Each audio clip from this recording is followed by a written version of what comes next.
এই তোমাকে যে আমি ফোন দিচ্ছি, ফোন ধরতেছ না কিসের জন্য? ফোন সাইলেন্ট করে আসলো। চালান করে তুমি তো ফোন টিপতেছো, তাহলে ফোন ধরবে না তুমি আমার? আচ্ছা কি হয়েছে? এত ফোন দেওয়ার কারণ কি বলো এখন? চলো আমরা আজই বিয়ে করতে যাবো। কেন এত তাড়াতাড়ি কেন? দেখো আসি 3 মাস প্রেগনেন্ট আমি।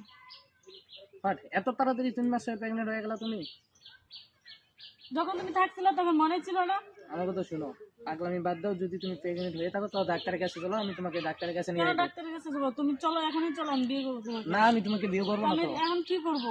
তোমার মতো মেয়ের বিয়ে করা যায়? তোমার সাথে রিলেশন করা যায়? বিয়ে পর্যন্ত তুমি করা এমন যায় না। করতেছো কিসের জন্য? না আমি তোমার বিয়ে করতে পারবো না ভাই। তোমার যা টাকা লাগে আমি ডাক্তারের কাছে চলো, আমি তোমাকে দিতেছি। দেখো আশিক, আমি তোমাকে অনেক ভালোবাসি।